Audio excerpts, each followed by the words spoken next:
Thibaut Malfoy, bonjour. Nous sommes très heureux de vous inviter pour notre chaîne YouTube. Pourriez-vous vous présenter pour nos spectateurs?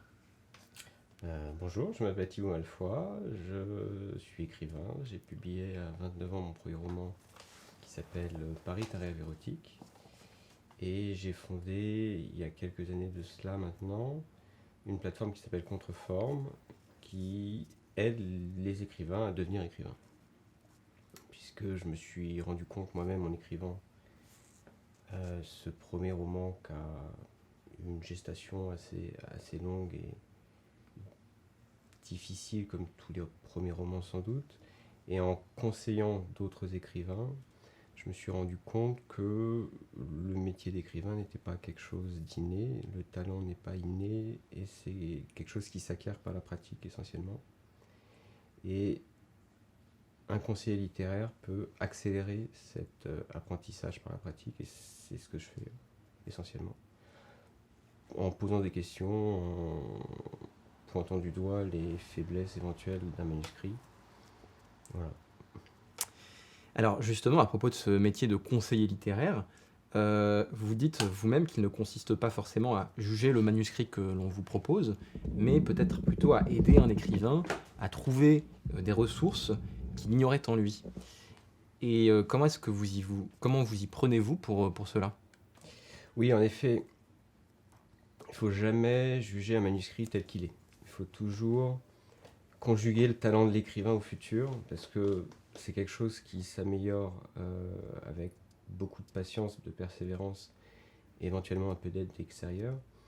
Mais voilà, si vous jugez sur pièce tout manuscrit qu'un éditeur peut recevoir par la poste, il y a de fortes chances que 99% des manuscrits finissent à la poubelle. Ce qui est intéressant en revanche, c'est de déceler dans tout ce magma informe qui écrit quel est le potentiel, quelles sont les idées intéressantes, quelles sont les promesses de conflit, et comme essentiellement ce sont des manuscrits de romans, tout ce qui génère du conflit est intéressant. Quelles sont les faiblesses récurrentes, les clichés, les explications inutiles, etc.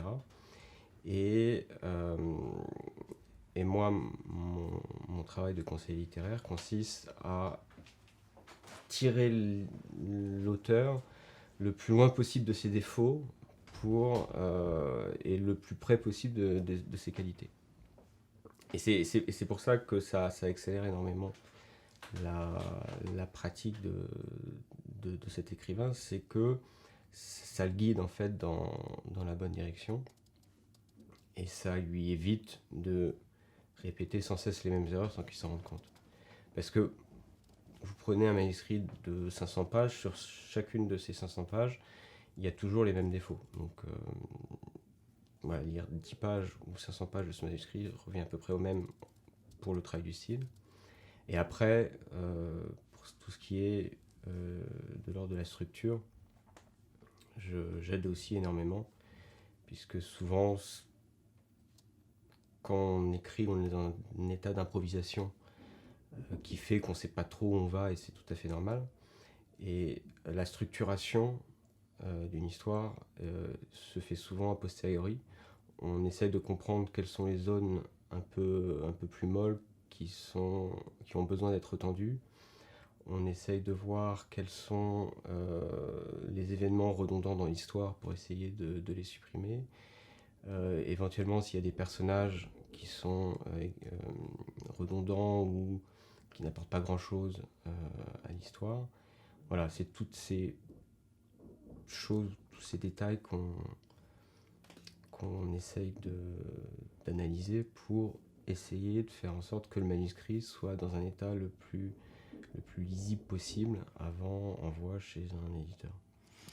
Et est-ce que justement, pour parler concrètement de ce travail, vous faites directement des suggestions de correction aux écrivains avec lesquels vous travaillez, ou est-ce que vous essayez plutôt de faire en sorte que l'écrivain se rende compte par lui-même du travail à faire en posant une série de questions, par exemple? Alors, la meilleure méthode et la plus longue, et celle que je ne fais pas toujours, ce serait cette dernière méthode. C'est un peu comme dans Inception, il faut laisser l'idée germer dans la tête de l'écrivain pour voilà, lui donner l'impression que cette idée de correction, c'est lui qui l'a eue spontanément et il a l'impression d'avoir un moment eureka et c'est assez réjouissant quand on a ce genre d'inspiration. Ça, c'est la méthode la meilleure parce que c'est pas quelqu'un d'extérieur au manuscrit et à l'histoire qui propose la correction, mais c'est l'écrivain. Dans les faits, c'est assez compliqué dans une relation contractuelle de prendre ce genre de temps. Si on peut, on le fait, mais la plupart du temps, ce que je fais, c'est que je pointe de manière assez exhaustive voilà, les faiblesses que je décèle. Mais ça, finalement, c'est pas le plus important parce que tout ça, c'est de la technique et ça s'apprend. Un moment, ça s'apprend. Voilà. Le déclic se fait pas forcément du premier coup, mais à un moment, vous pigez le truc et c'est et au manuscrit suivant ou à la réécriture suivante, l'écrivain aura le bon tour de main. Le plus compliqué, en fait, c'est d'aider l'écrivain à se poser les bonnes questions. Et souvent, si le manuscrit est dans un état assez compliqué à définir, c'est qu'il ne s'est pas posé les bonnes questions. Et moi, mon but, c'est de lui poser les bonnes questions pour qu'il se pose lui-même les bonnes questions, pour qu'il se dise, voilà, quelle est ma prémisse, quel est le conflit de mon protagoniste, quel est mon protagoniste. Parfois, c'est pas si simple que ça. Souvent, on se rend pas compte qu'on raconte 2 histoires en même temps, voire 3, voire 4, voire 5. Et il faut tuer autant d'histoires que nécessaire pour en sauver une.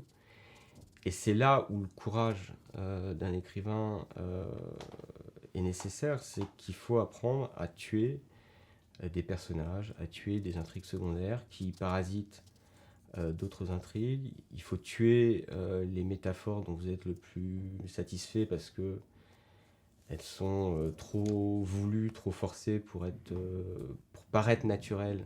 Et du coup, elles se détachent trop de l'ensemble. On n'écrit pas des mots, on n'écrit pas des images, on écrit des phrases, on écrit des paragraphes, on écrit des chapitres. Et il faut qu'il y ait une certaine cohésion d'ensemble, une certaine unité d'ensemble. Et plus on se focalise sur un petit bout de manière maniaque, comme dans le chef-d'œuvre inconnu de Balzac, où le peintre s'acharne comme ça sur un détail et en meurt au lieu de finir son tableau. Et plus on perd de vue l'ensemble, en fait. Et c'est toujours un travail d'ensemble et pas un travail mot à mot ou phrase par phrase. Et ça, ça demande beaucoup de détente.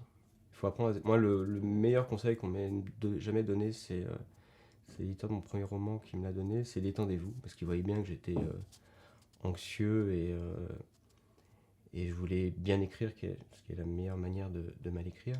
Et du coup, je forçais trop les métaphores, je voulais trop bien écrire et ça se voyait, sauf moi je le voyais pas, mais ça se voyait évidemment. Et il faut apprendre à se détendre, et quand on veut devenir écrivain et qu'on veut bien écrire, c'est la chose la plus compliquée à faire. Et c'est là aussi que je peux aider, c'est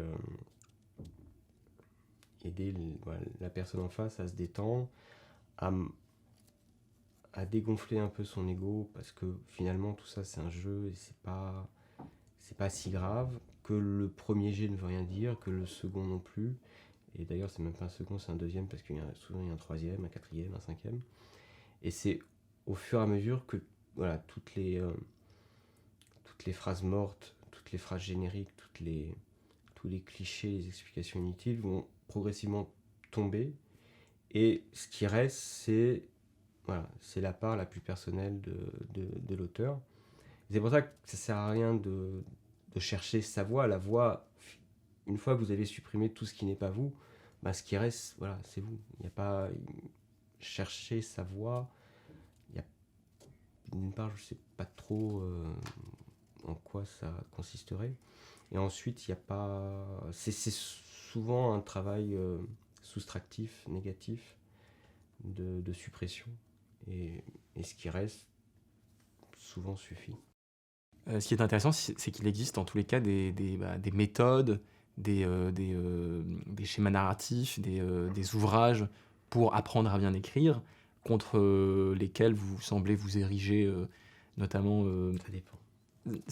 Alors peut-être que ça dépend effectivement des méthodes, mais j'ai relevé cette phrase sur votre plateforme Contreforme. Les méthodes ne sont d'aucun secours, ces rationalisations a posteriori ignorent le caractère aléatoire et désordonné de l'imagination. Donc vous faites une différence entre ces méthodes d'écriture, que vous pointez du doigt dans cette phrase, et la technique dont vous nous parliez à l'instant. Ce sont deux choses différentes pour vous? Le problème, c'est que quand on écrit, c'est un tout tellement organique et chaotique que c'est dur de dire là finit la technique, là commence l'improvisation, puis il y a encore autre chose. On n'a aucun recul sur ce qu'on fait. Les méthodes qui sont souvent américaines, il y a une grande méthode hollywoodienne qui fait des scénarios comme ça à la chaîne qui s'appelle le Story de Romer McKee, qui est, quand vous lisez ça, c'est très intéressant, vous avez l'impression de découvrir voilà, les secrets de la création, etc., etc. Et finalement, vous vous rendez compte avec un peu de recul que ça vous donne une checklist, ça vous donne comme ça des cases, et à vous de remplir ces cases, mais vous n'êtes pas plus avancé finalement d'avoir les cases qu'avant. Et le problème, en fait, les méthodes, si on les prend avec ce recul-là, sont très intéressantes. Parce que y a un regard analytique, ça décortique voilà, ce qu'est une histoire, comment ça fonctionne, comment fonctionne une progression dramatique, etc. Ça, c'est très intéressant. Le problème commence quand on veut devenir écrivain ou quand on écrit et qu'on se dit, voilà, je prends la méthode et je l'applique d'emblée pour voilà, écrire mon roman, ma pièce de théâtre, mon scénario, ce que vous voulez. Et du coup, vous avez une checklist, vous cochez, j'ai mon élément perturbateur, ou je sais pas quoi, mon protagoniste, mon antagoniste, ma structure en 3 actes, en 5 actes, ou ce que vous voulez, mon climax, ou tout ça. Et souvent, le fait d'être dans cette posture de je remplis les cases qu'on me comme ça livre clé en main, vous déconnecte un peu de ce côté foutraque de l'imagination et vous cherchez très rapidement des choses très génériques. Au lieu de prendre une situation que vous avez vue, je sais pas, à la terrasse d'un café, vous greffez à cette situation un souvenir d'enfance, plus une anecdote de votre meilleur ami qui vient de divorcer, et avec tous ces éléments-là, vous créez un personnage ou une prémisse d'histoire. Et vous savez pas où ça vous mène, et c'est pas grave, vous allez le découvrir en avançant, et une fois que vous aurez le premier jet, vous allez écrire à rebours le plan pour que ce soit un peu plus tendu, un peu mieux ficelé. Mais voilà, les meilleurs plans sont toujours écrits a posteriori. Je connais peu d'écrivains qui se lèvent un matin en faisant un plan très beau, très millimétré, et qui ensuite s'assoit pour écrire exactement ce qu'il y a dans le plan. Il y a une part de sérendipité, il y a une part d'aléatoire en effet. Et c'est en écrivant que vous découvrez des choses sur vos personnages. Tout d'un coup, pour améliorer le rythme d'une phrase, vous inventez un élément de caractérisation du personnage qui va vous faire réfléchir à autre chose. Et c'est comme ça, finalement, c'est vraiment circulaire. Il n'y a pas une première étape rationnelle, préparatoire, de planification, et ensuite une seconde étape laborieuse d'exécution et d'écriture. C'est vraiment l'intellect, la rationalité et le côté sensible, imaginatif qui sont mêlés l'un dans l'autre dans une boucle positive. Et c'est comme ça que ça fonctionne. Et plus vous essayez de rationaliser le processus, de le linéariser, surtout pour vous rassurer, en vous donnant un plan, un planning, des objectifs, je sais pas quoi, plus vous vous coupez en fait de tout ce que vous voulez pas voir, l'inconnu, mais aussi les bonnes choses qu'il y a dans cet inconnu. Et j'ai déjà oublié la question, mais j'espère y avoir répondu. Très bien, Voilà. et j'en profite pour rebondir. Vous parliez de sérendipité, Oui. et justement vous avez fait une vidéo sur YouTube, sur votre chaîne YouTube, sur ce concept qui peut aider à déjouer l'esprit rationnel dont vous parlez, qui est une approche qui permet de finalement précipiter l'imagination en favorisant la rencontre avec l'imprévu. Est-ce que vous pourriez revenir pour nos spectateurs sur cette notion? En quoi peut-elle aider un écrivain justement à travailler? Ben, la sérendipité, ça aide toute personne qui recherche quelque chose. Un scientifique, un chercheur, un artiste, un écrivain, un comédien qui essaye de travailler un personnage. C'est comment se mettre dans des dispositions de réceptivité à l'inconnu, à des choses qui sont parfois bonnes, parfois inutiles, rarement mauvaises. C'est comment préparer cette réception de ce que j'appelle des trouvailles de l'imagination. C'est tout d'un coup, vous lisez quelque chose et vous rebondissez de cette lecture sur ce que vous êtes en train d'écrire et vous dites « Ah oui, mais ça peut m'aider pour débloquer un chapitre que j'arrivais pas à finir. » Et parce que... Mais en fait, une personne qui n'aurait pas l'esprit préparé par le fait que vous réfléchissez constamment au roman que vous êtes en train d'écrire, n'aurait pas eu forcément cette idée. Il y a la part aléatoire de la sérendipité, le fait que tout d'un coup des idées jaillissent sous la douche, on ne sait pas trop pourquoi, surtout parce qu'on est détendu et qu'on n'a pas l'impression de travailler. Et le fait, donc ça c'est la part aléatoire, et il y a la part de préparation, avoir l'esprit nourri d'un travail préalable, de recherche, de lecture, de réflexion personnelle. Et c'est en fait ces deux composantes qui permettent à la sérendipité d'advenir. C'est l'improvisation, l'imagination, le côté aléatoire, spontané de l'idée qui arrive sous la douche, qui va germer dans un sol qui aura préalablement été préparé par toutes les réflexions que vous avez sur ce que vous êtes en train de faire, les recherches que vous menez, l'œuvre que vous essayez de créer, et c'est comme ça que ça fonctionne. Vous affirmez également dans de nombreuses vidéos que j'ai pu voir de votre chaîne YouTube que le travail, le cœur du travail d'écriture repose sur ce principe montrer sans nommer. Est-ce que vous pourriez développer cette affirmation? En quoi ce geste est-il spécifique à la littérature? Alors, montrer sans nommer, c'est pas tant spécifique à la littérature que à la narration. Donc ça peut être littéraire comme cinématographique. C'est quand vous écrivez, en fait, vous écrivez moins avec votre imagination qu'avec celle du lecteur ou du spectateur dans le cas d'un film. C'est comme le poker, vous jouez moins avec les cartes que vous avez en main qu'avec celles que vos adversaires ou les autres joueurs disposent. Parce que finalement, plus vous essayez d'expliquer ce que vous voulez montrer au lecteur, moins le lecteur le voit. C'est pour ça qu'il faut ne pas dire que vos personnages sont tristes ou amoureux ou dépressifs ou en colère. Vous essayez de montrer les conséquences logiques de ces états d'âme. Vous essayez de montrer en quoi spécifiquement ce jour-là, par rapport à tout son contexte personnel, ce personnage-là est malheureux, heureux, amoureux, tout ce que vous voulez, sans le dire.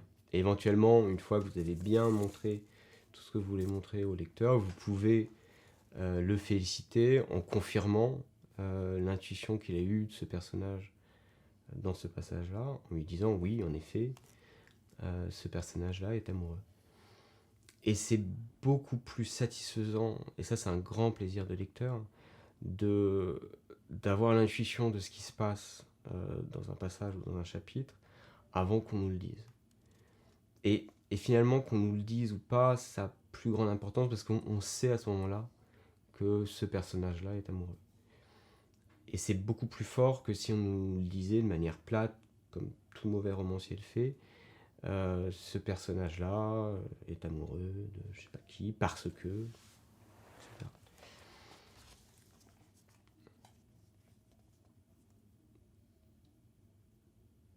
etc. Et ça vaut aussi pour le cinéma. Souvent, d'autant plus que le cinéma est un art visuel, souvent il n'y a pas besoin de beaucoup de dialogue pour montrer ce qu'il y a à voir dans une scène de la relation entre différents personnages.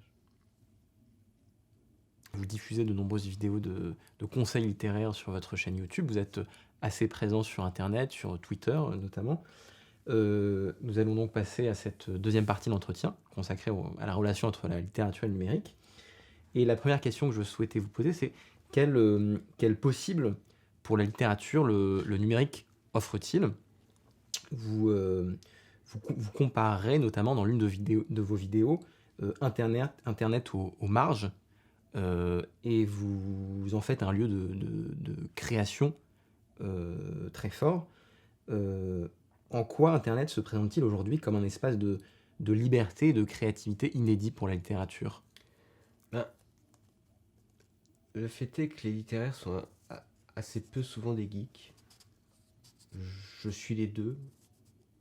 Et je constate que on écrit encore comme si Internet n'existait pas ou très peu.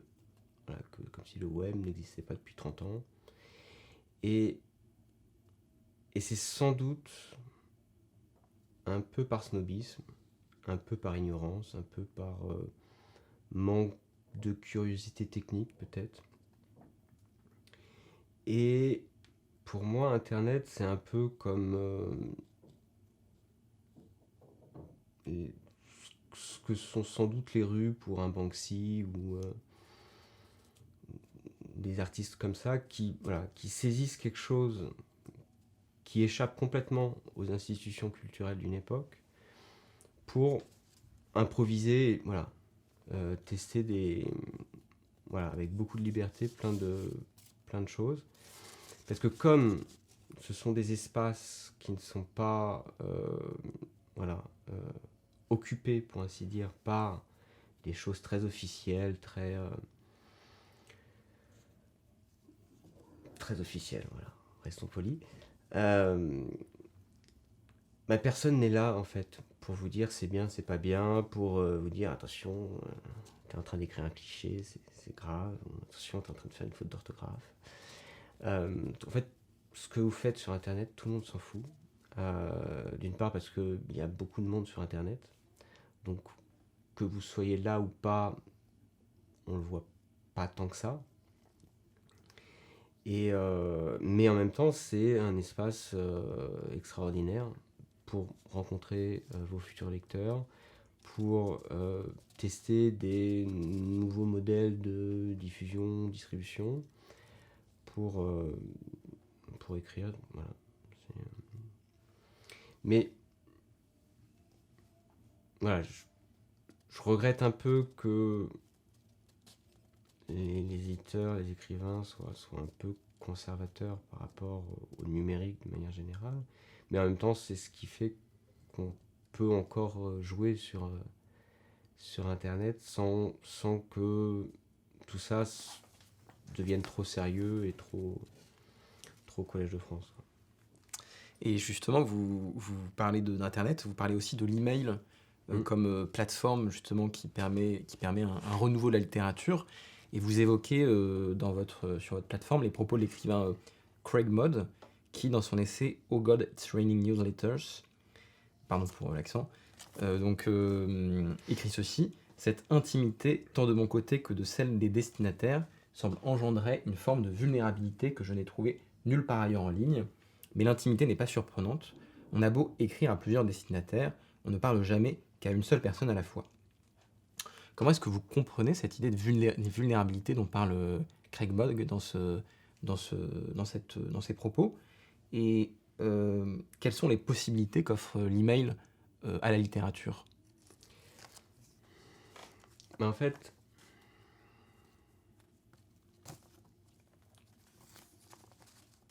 le but de tout écrivain ou de tout créateur de ce que vous voulez, c'est de finir dans la poche de votre pantalon, dans votre téléphone. Et l'email reste la seule technologie qui n'est pas envahie par un monopole comme Facebook, comme YouTube. Il n'y a pas de contrôle, quoi. Personne ne vous dit, il n'y a pas d'algorithme qui vous dit bon ben cet email tu peux pas le lire. Gmail essaye un peu de trier votre boîte de réception pour vous, mais ça reste quand même très marginal par rapport à ce qu'il y a sur Twitter, sur Facebook, sur YouTube, où là c'est vraiment ce que vous voyez, c'est pas vous qui décidez ce que vous voyez, c'est un algorithme dont on ne sait pas trop comment il a été conçu, qui décide pour vous ce que vous pouvez voir ou ne pas voir. Et l'email, par son archaïsme, puisque ça a été inventé bien avant le web, résiste à cette invasion comme ça des algorithmes et des monopoles. Et vous vous inscrivez à une newsletter et vous vous désinscrivez quand vous en avez marre, mais c'est vous qui possédez la relation, que ce soit la personne qui écrit ou la personne qui lit. C'est vraiment quelque chose de très égalitaire. Vous pouvez vous inscrire, vous pouvez vous désinscrire. Il n'y a pas d'intermédiaire entre le lecteur et l'écrivain. Et c'est comme ça que de nouveaux modèles d'affaires peuvent émerger. Parce qu'il n'y a personne qui dit non, ça t'as pas le droit de lire. Oui, ça tu peux lire, mais non, ça t'as pas le droit de lire. C'est le lecteur qui choisit ses lectures, qui choisit les emails qu'il reçoit. Et ça, c'est assez émancipateur, c'est assez libérateur, et vous ne dépendez pas de je ne sais pas quel algorithme pour lire ce que vous voulez.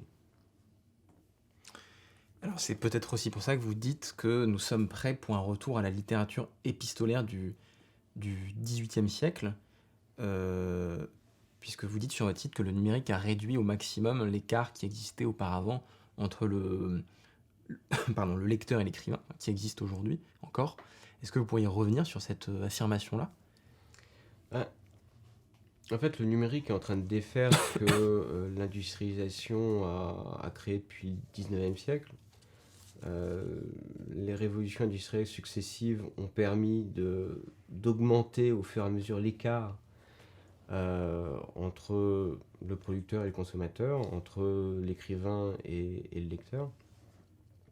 Et donc, à la fin du XXe siècle et encore en ce début du XXIe siècle, on avait ce modèle où il fallait être autorisé par un éditeur pour avoir la chance d'être publié. Ensuite, il faut être autorisé par le libraire pour avoir la chance d'apparaître en librairie. Il faut être autorisé par les critiques, les médias, les journalistes, tout ce que vous voulez, la télé, la radio, pour apparaître dans le débat public. Et grâce à Internet, grâce au web, vous n'avez besoin d'aucune permission en fait pour exister. Ça demande énormément de travail bien sûr. Vous êtes obligé de faire la prise de son, la prise d'image pour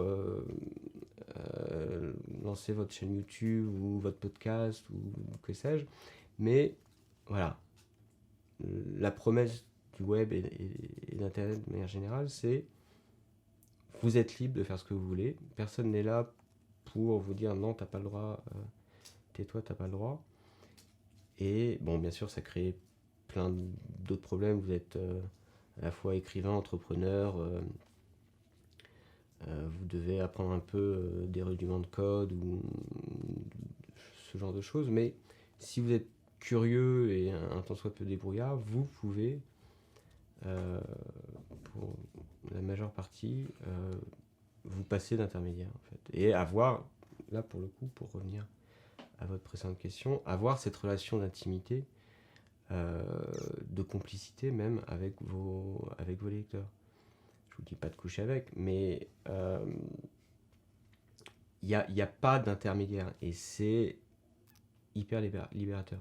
Vous n'avez pas besoin de passer par je ne sais pas quel journaliste qui a lu en diagonale votre livre pour interagir avec des lecteurs qui sont curieux, qui veulent comprendre comment ça fonctionne, qui peut-être eux-mêmes écrivent et qui aimeraient voilà, avoir des clés pour se débrouiller, qui ont apprécié voilà, tel passage ou telle référence à tel auteur et qui vous demandent qu'est-ce qu'il peut lire d'autre sur le sujet.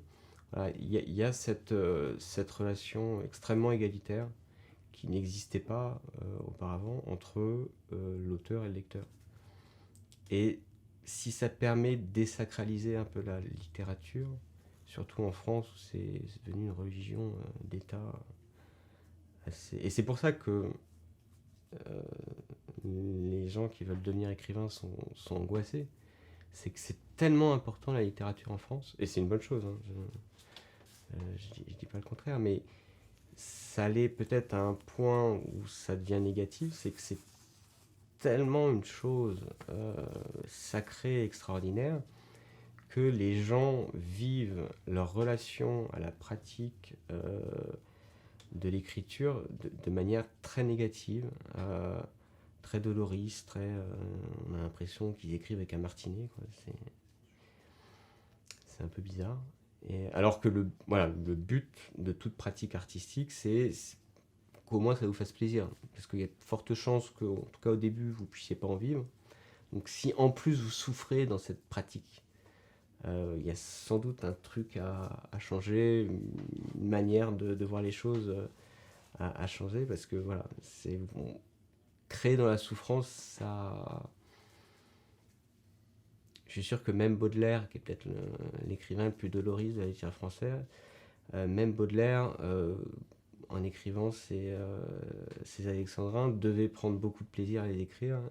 Et même si le sujet était souvent assez sombre, en les écrivant, il devait prendre son pied, je suis sûr. Donc voilà, il faut en finir avec cette idée que l'écrivain doit souffrir pour mériter le titre ou le statut ou que sais-je d'écrivain. Je vous remercie. À propos de ces mutations du numérique, on évoquait l'email, et précisément l'email, le blog, les réseaux sociaux invitent à des publications plus courtes peut-être, plus entrecoupées, plus fragmentaires. Quelle place ce nouveau mode de publication laisse-t-il pour la forme longue ? Je pense au roman fleuve par exemple.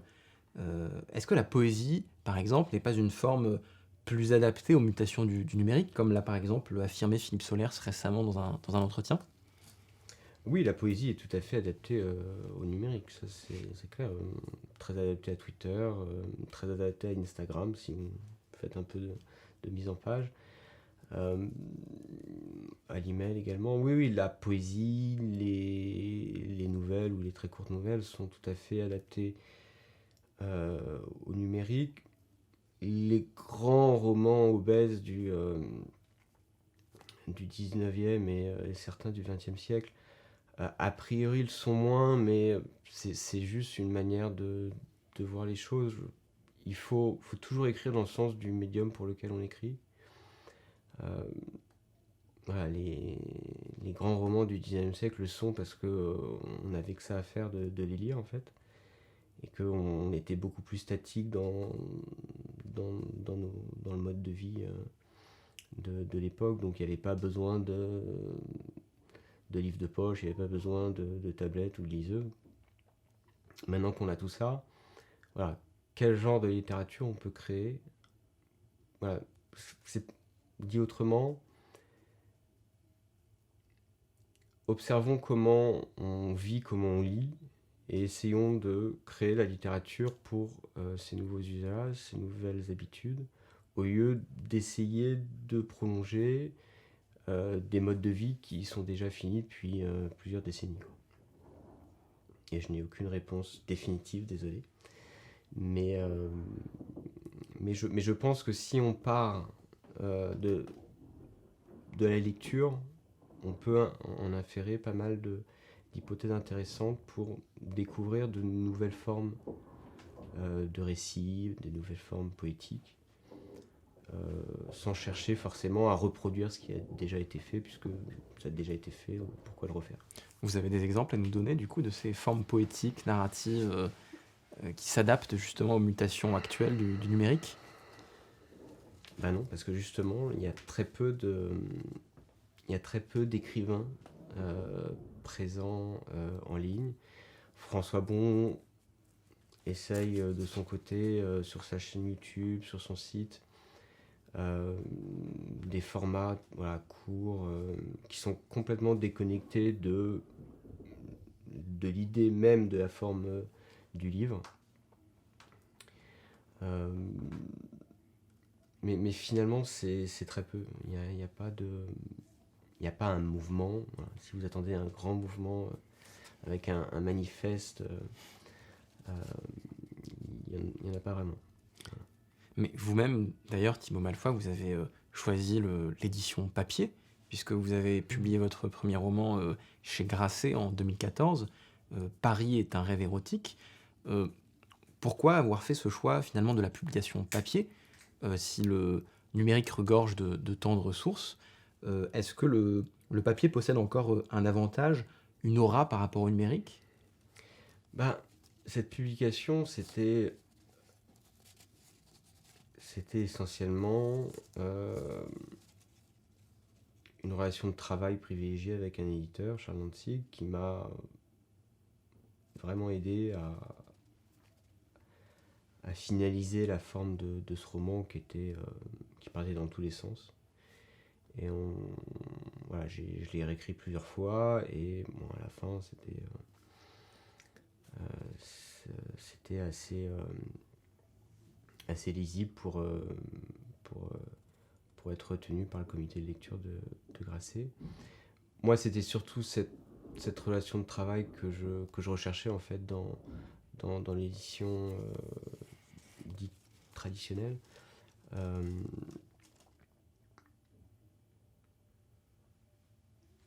Le grand paradoxe finalement, c'est que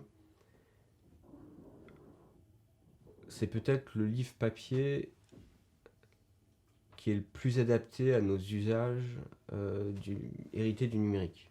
Je m'explique. C'est que sur Internet, sur le web, partout, on ne fait que zapper, que ricocher de fil d'actualité en fil d'actualité, d'emails en blog, en profil Instagram. Et donc c'est quelque chose de très fragmentaire, de très syncopé comme rythme. Et le livre papier, le livre imprimé, est le seul format que je connaisse qui permet de feuilleter, en fait. Qui permet de retrouver cet art de flâner en fait qu'on a en ligne. Et c'est pour ça que je pense que les deux ne sont pas du tout antagonistes, comme contrairement à ce que pensent beaucoup d'éditorialistes. Les deux sont assez compatibles. Euh, Moi, j'aime finalement assez peu le format du livre numérique qui est une sorte d'hybride mal aimé qui essaye d'importer dans le numérique un format qui n'est pas natif au numérique, qui est le livre papier, linéaire, figé, fermé sur lui-même. Et je pense que c'est beaucoup plus intéressant d'importer nos habitudes euh, liées au numérique dans le livre papier plutôt que l'inverse. C'est comment euh, profiter de cette possibilité de feuilleter un livre pour essayer de reconstituer nos habitudes de lecture qui sont très volatiles, très pressées, très hâtives, très égoïstes aussi. Et comment créer une narration qui parle de ce principe-là, qui est aussi le principe du web, où chaque page est le premier chapitre de votre lecture sur un site. Comment raconter une histoire où chaque chapitre pourrait être le premier chapitre. Et finalement, ce qui se rapproche le plus de cette idée, c'est la forme du dictionnaire. C'est une forme circulaire où chaque entrée peut être la première page de votre lecture, ou la dernière, ou la 50e. Et chaque entrée, chaque notice appelle d'autres notices, d'autres chapitres. Donc c'est vraiment le principe du lien hypertexte. Et ça, c'est une idée qui me travaille depuis longtemps. Je ne sais pas si ça débouchera sur quelque chose mais voilà, mon idée n'est pas d'importer le livre imprimé dans le XXIe siècle, dans le numérique, mais de voir ce qu'on peut importer de nos pratiques numériques dans le livre imprimé, qui ne va pas disparaître de sitôt.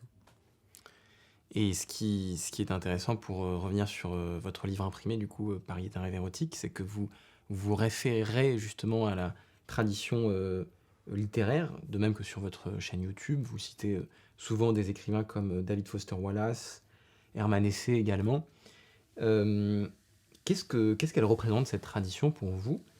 Est-ce que c'est une source d'inspiration, un héritage à dépasser, ou bien des chefs-d'œuvre inégalables ?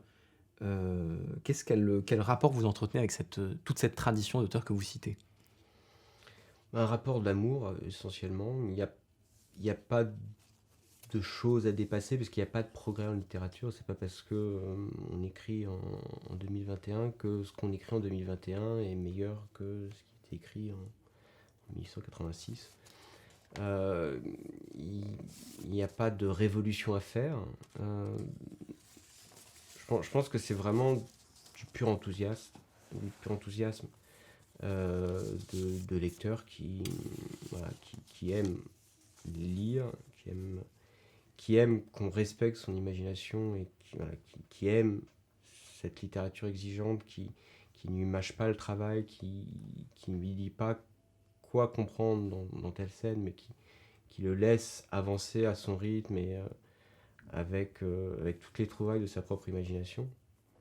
Et à force de lire des manuscrits et de conseiller des écrivains, j'ai essayé de trouver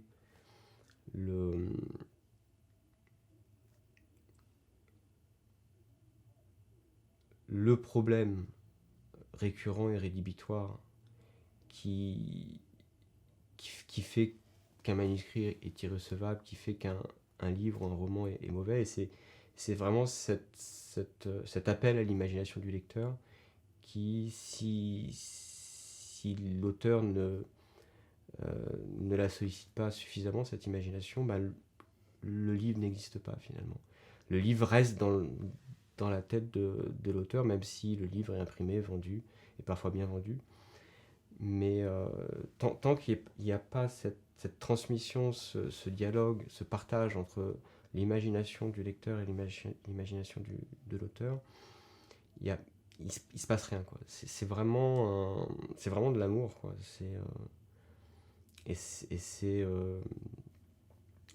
C'est pas quelque chose à sens unique, quoi. Il faut, et ça vaut aussi pour le lecteur. Le lecteur qui rentre dans un livre en attendant que tout lui soit livré euh, sur un plateau, restera à l'extérieur de ce livre. Il faut être curieux, aventurier, et même si on est un peu dérouté par le style de l'auteur ou le fait qu'on déboule dans l'histoire sans qu'on nous présente les personnages, bah, c'est pas grave. Il faut mettre de côté ses appréhensions, de la même manière que quand on écrit, il faut mettre de côté ses doutes et ses angoisses éventuelles pour avancer. Et quand on atteint cette confiance en soi, d'un côté comme de l'autre, ben, on a une bonne lecture, on a un bon livre. Donc, vous parlez effectivement de confiance, d'amour. Ce qui est intéressant, c'est que la littérature dans votre roman Paris est un rêve érotique semble être aussi un espace de jeu. Vous semblez vous moquer de la tradition lorsque le narrateur se réfère à un grand écrivain de votre invention, un certain François Larmelac, donc l'auteur des équations d'égotisme, de Pas plus d'une maîtresse ou encore du Journal à compléter. Alors pourquoi cette invention et qui est ce François Larmelac ? Ben, c'est un personnage de fiction, ne cherchez pas de... C'est pas un roman à clé, ce n'est pas Philippe Solers, rassurez-vous. En fait, ce personnage est là pour montrer le côté officiel de la littérature, le côté sérieux de la littérature qui m'agace assez. Le côté, voilà, c'est une chose importante devant laquelle il faut se prosterner. On ne peut pas rire de la littérature. Et le problème, c'est que l'imagination, c'est extrêmement ludique, que ce soit en littérature ou ailleurs. Et si on perd cette notion de jeu, bah, vous pouvez mettre toutes les cravates que vous voulez, bah, vous sauvez la façade, mais le cœur derrière est mort depuis longtemps. Donc c'est sans doute pour ça que je me moque un peu de ce personnage de grand écrivain français qui va sans doute donner des interviews sur tous les sujets d'actualité qu'on peut imaginer. Et c'est assez peu mon approche des littérateurs. Alors, une dernière question pour terminer cet entretien. Dans votre roman, le narrateur classe les livres de sa bibliothèque par harmonie de sensibilité. C'est possible. Est-ce aussi votre manière de ranger vos livres ? Et de quelle harmonie de sensibilité vous êtes le plus sensible, vous ? Alors, je suis assez désordonné. Donc, je retombe sur le classement par défaut alphabétique, très souvent. Avec des exceptions, certaines collections que je mets de côté, comme les livres de Tristram ou la collection de poche de Tristram qui est assez chouette.